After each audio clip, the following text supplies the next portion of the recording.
Père Sevet, vous êtes jésuite, prêtre, vous avez été chef d'établissement d'un ensemble scolaire à Marseille, vous êtes directeur du Centre d'études pédagogiques ignatien et vous avez été élu il y a quelques mois à la présidence de l'UNIFOC, qui regroupe les 15 instituts de formation congréganiste. Le 22 janvier prochain, vous interviendrez au congrès du SNEL sur la thématique du chef d'établissement pilote d'effet, de l'effet chef d'établissement à l'effet établissement. En quoi cette problématique vous semble intéressante et quelle sera la nature de votre intervention ? Alors c'est une question qui n'est pas facile, parce que je trouve pour une vidéo, entre le teasing et le spoiler, c'est toujours compliqué. On se dit oui, mais il va tout nous dire, donc pourquoi faire la conférence? Puis surtout, je crois qu'il y a un enjeu qui est très important et qui est lié au thème même du colloque, c'est la question de l'effet.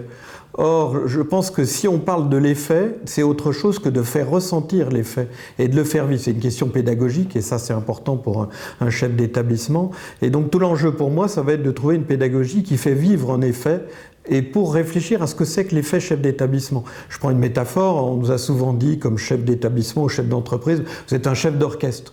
Donc on nous le dit, etc. Mais c'est autre chose quand tout à coup on a la chance de se retrouver devant 20 ou 30 musiciens. Vous avez certains formateurs qui vous proposent ça et quand vous vivez ce que c'est tout à fait autre chose. Donc je vais essayer de travailler sur ce que peut être l'effet et comment est-ce qu'on est travaillé par cet effet. La deuxième chose qui m'intéresse dans ce colloque, c'est que je sens bien que, à travers l'effet chef d'établissement, on va peut-être pouvoir aborder autrement des choses telles qu'on les aborde habituellement autour de la notion de leadership, de management, qui sont ces mots fourre-tout dans lesquels on met un peu tout. Et c'est d'autant plus intéressant qu'aujourd'hui, on sent bien qu'il y a une connivence de la société avec un certain nombre de valeurs ou de manières de faire de l'enseignement catholique.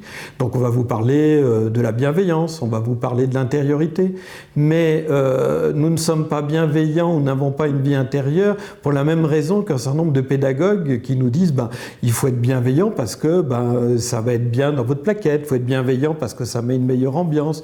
Ou par exemple l'intériorité, on va développer l'intériorité parce que ça permet de focaliser son attention, donc les élèves vont gagner en attention.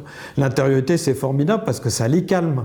Et donc, pour reprendre ou plagier un titre de livre, on ne fait pas de l'intériorité pour faire des grenouilles tranquilles. On fait de l'intériorité parce qu'il s'agit de reprendre contact avec soi-même et puis renouer avec un mouvement essentiel qui est celui de notre relation avec le Christ. Et donc, dans l'enseignement catholique, je trouve très intéressant, en effet, de s'intéresser à la figure du chef d'établissement, mais de rentrer dans cette pédagogie de l'effet. Et donc, c'est ce que je suis en train d'essayer de travailler pour ce colloque du SNEL, essayer de trouver une mise en forme qui fasse vivre cet effet pour réfléchir de l'intérieur. Comme par exemple l'enseignement catholique travaille beaucoup sur l'anthropologie. Il y a eu un très bon livre là, par Louis Lourme sur l'anthropologie chrétienne et la pédagogie. Et son introduction dit bien, mais en fin de compte, on est déjà dans l'anthropologie. Et enfin, on a l'anthropologie de ce que l'on exerce. Et donc je voudrais travailler sur cette dimension pour aider les chefs d'établissement à rentrer dans cette dynamique. Rendez-vous à Bordeaux donc ? Bien volontiers.